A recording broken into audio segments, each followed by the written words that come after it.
as an adult, you're going to start getting invited to weddings. Here's my rant on what you are and aren't supposed to do when you're invited to a wedding. In most cases, the couple and their parents are going through a lot of money setting up a big party. It costs a lot of money to hire bands, to serve a decent meal, all the flowers, everything that goes on at a wedding. Don't make an assumption that simply because you are invited, you can just invite someone else with you. Unless your invitation, the formal invitation that you get, is to you plus one, or to you and your partner named in the invitation. You are not to bring someone with you. There are limited number of seats. There are limited number of entrees. You cannot assume you're going to show up with a date because this isn't a regular party. Unless it's some kind of a rustic party at somebody's backyard. Even then, you're not supposed to bring a plus one without an invitation. You're going to make it awkward for yourself. You're going to make it awkward for the bride and groom. And you're going to make it very awkward for your date. So just remember, no plus one. You cannot write an additional name into the RSVP, which, by the way, you are going to send back before the deadline set by the RSVP. RSVPs will be responded to. If you don't think you're going to be around for that particular date, make up your mind now and send your regrets. Even if you send your regrets, you are expected to send a gift. Yes, it's not going to be the biggest gift, but it will be a gift because your friend is getting married. And they thought you were important enough to them to invite you. So send a gift. Find out where they're registered. Just buy something for them so that they remember you knew to make the right decision on this. Second, if your date who has been invited in the guest list cannot make it, you let them know. You let the couple know because they will spend money on that person coming, and they're going to assume that that person is coming. Your partner showing up is essential to that guest list. They will save themselves money if someone can't come. So let's say they're at a country club or at a wedding hall or someplace, and they expected 100 people, and 4 people can't make it. Now they're only going to pay for 96 people's meals instead of 100 people's meals. Just remember that.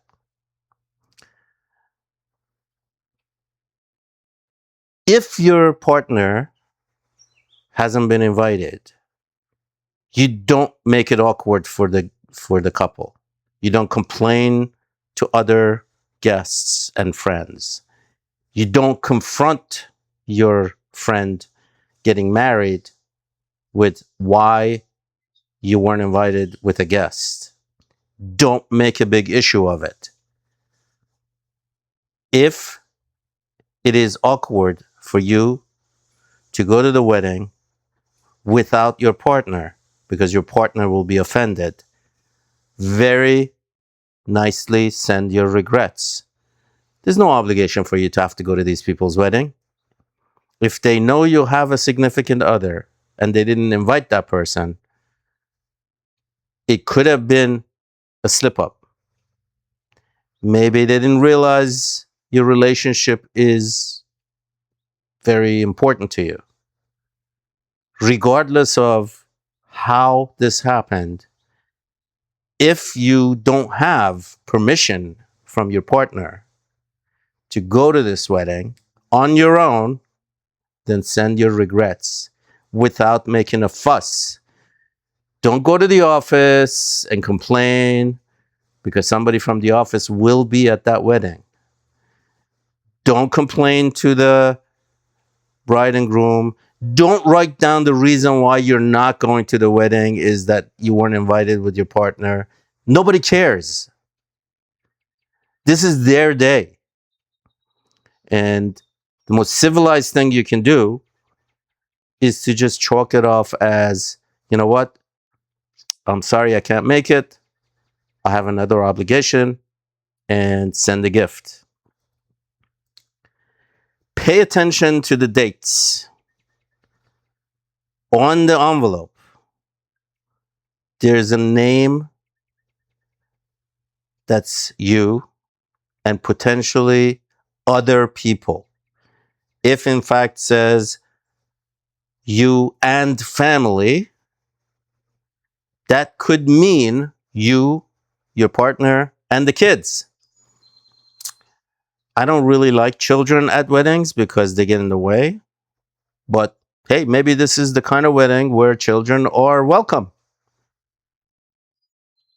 Confirm with your host that when they sent that you and family, they meant you and your 5 kids.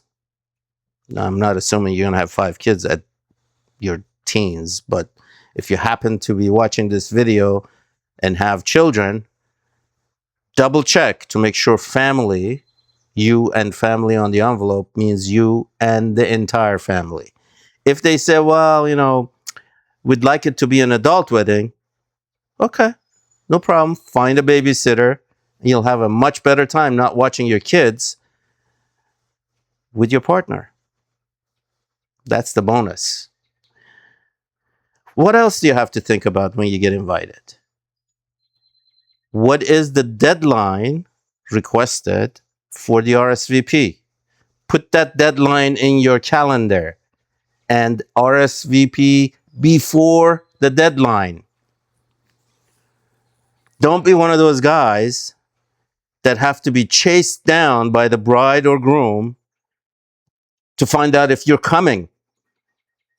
That's so obnoxious. Essentially, as far as dress code is concerned, the invite tells you what they expect you to wear. If it's black tie and you don't have a tuxedo, go rent one. Make sure it's tailored to your fit and don't show up looking like you borrowed your grandpa's tuxedo. If it doesn't say black tie, don't show up in white tie and tails. You're going to look like the waiter. Dress for the occasion in the proper way. Let's say this is a wedding that's happening outdoors in some tent and they have casual chic on the invite. I never really understood what casual chic is. Let's say you don't understand what they're saying in the invite. Google that terminology and see if you can find images that describe what casual chic is. You can always chat GPT questions like this. Hey, I'm invited to this wedding. They say I have to go to blah, blah place. It's outdoors and it says casual chic. What should I wear? It'll tell you. If you still don't understand what to wear, call the bride or groom, whoever has invited you, to find out exactly what they mean so that they can describe what the expectation is. Because you don't want to be the guy who shows up in a graphic t-shirt and cargo shorts and flip-flops where everybody else is wearing suit and ties. Do you? No. So pay attention to these types of details and you will be a very welcome guest at a wedding, and you'll have a good time.